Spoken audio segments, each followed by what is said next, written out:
Halo sahabat Genaci, ketemu lagi sama Kak Narita di sini di channel kesayangan kita, Ayo Cerdas Indonesia. Oke, hari ini Kak Narita akan bahas tentang hewan-hewan. Oke, tapi sebelum itu, bagi sahabat Genaci di rumah yang belum subscribe, silahkan langsung klik tombol subscribe di bawah ini dan jangan lupa nyalain loncengnya ya. Jadi kalau ada video baru dari Ayo Cerdas Indonesia, sahabat Genaci di rumah bisa langsung tonton sampai habis.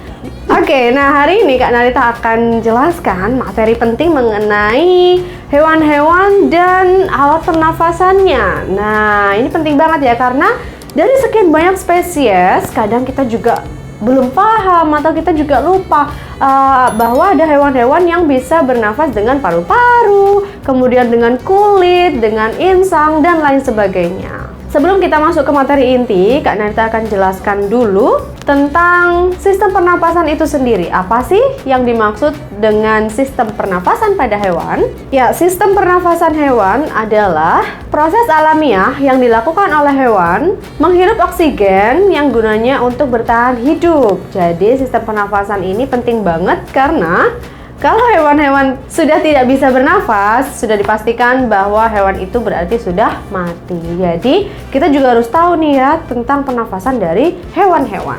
Kalau tadi Kak Narita jelaskan bahwa sistem pernafasan itu untuk menghirup oksigen. Kenapa hewan-hewan harus menghirup oksigen? Karena sama seperti manusia, mereka menghirup oksigen untuk mengubah zat yang ada di dalam tubuhnya menjadi sebuah energi. Jadi dari energi itulah para hewan-hewan bisa melakukan aktivitasnya. Nah, sekarang kita masuk ke alat pernafasan yang pertama, yaitu sama seperti manusia, seperti kita, ada juga loh hewan-hewan yang bernafas dengan paru-paru. Nah, kurang lebih ada 4 spesies hewan yang bernafas dengan paru-paru. Yang pertama adalah mamalia. Nah, mamalia ini yang menyusui, ini ada di darat, juga ada yang hidup di laut. Sistem pernafasan yang menggunakan paru-paru itu terdiri dari hidung, saluran pernafasan, dan paru-paru itu sendiri. Adapun beberapa contoh hewan-hewan mamalia yang ada di darat, yaitu seperti kucing, anjing, kuda, kelelawar, dan lain sebagainya. Kemudian kalau yang di laut atau di air itu adalah lumba-lumba dan ikan paus. Nah, mereka juga bernafas dengan menggunakan paru-paru. Kemudian spesies yang kedua, yaitu yang bernafas dengan paru-paru adalah burung atau aves. Nah, karena burung adalah salah satu hewan atau salah satu spesies yang juga bernafas dengan paru-paru, maka ada 3 alat pernafasan pada burung, yaitu hidung, tenggorokan, dan paru-paru itu sendiri, yang ditandai oleh pundi-pundi yang bervariatif. Yang ketiga yang juga bernafas dengan paru-paru adalah spesies reptil. Nah, reptil ini juga sama dengan 2 spesies yang di atas tadi. Mereka juga punya 3 alat pernafasan, yaitu hidung, tenggorokan, dan paru-paru itu sendiri. Contoh dari reptil adalah buaya, komodo, cicak, dan kura-kura. Ini adalah reptil-reptil yang juga bernafas dengan paru-paru. Dan spesies yang keempat yang juga bernafas dengan paru-paru adalah spesies amfibi. Amfibi, ada yang tahu nggak arti dari spesies amfibi ini apa? Amfibi adalah hewan-hewan yang bisa hidup di 2 alam. Wow, alam apa itu? Alam dunia, bukan, yaitu di air dan di darat. Nah, contoh dari hewan amfibi adalah katak. Nah, semua pasti tahu ya, jadi katak bisa hidup di air dan juga bisa hidup di darat. Menariknya, katak atau hewan amfibi ini memiliki metamorfosis sempurna. Saat dia menjadi berudu, dia bernafas dengan insang.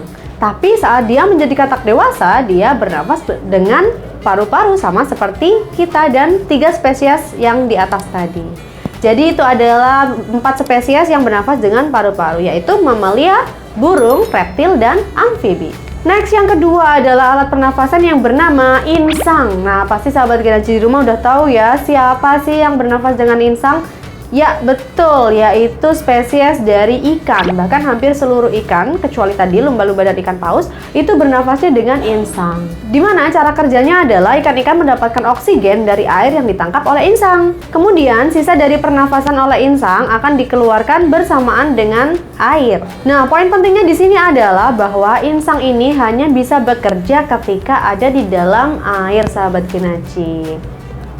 Nah, itu tadi adalah urutan kedua, yaitu alat pernafasan dengan insang. Kita masuk ke alat pernafasan yang ketiga, yaitu trakea.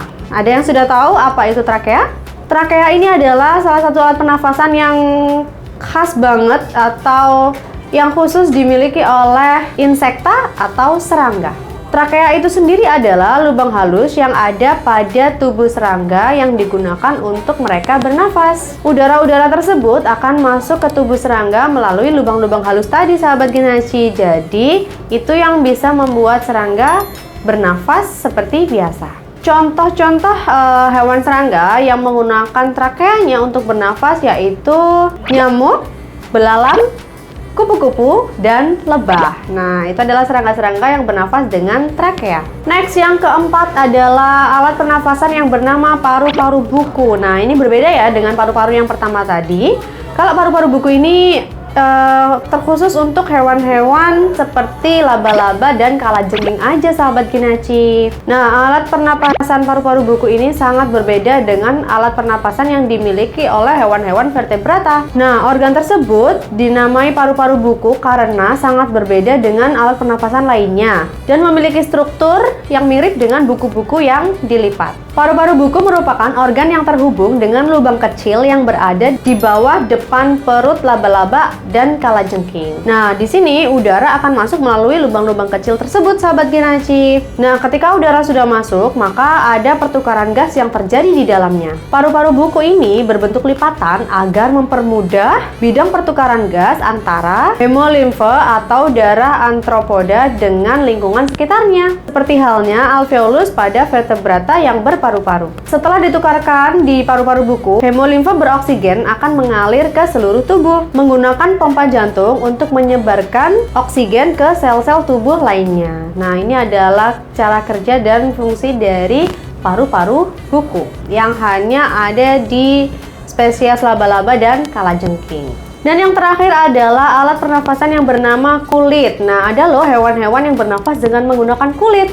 Kira-kira hewan apa ya, sahabat Ginachi? Ya, betul. Ada spesies hewan yang bernafas dengan kulit, yaitu spesies dari cacing. Nah, proses pernafasan ini terjadi ketika kulit dari cacing dalam kondisi lembab atau bahkan yang kondisinya basah. Nah, jadi cacing akan lebih mudah bernafas ketika kulitnya dalam kondisi lembab atau basah.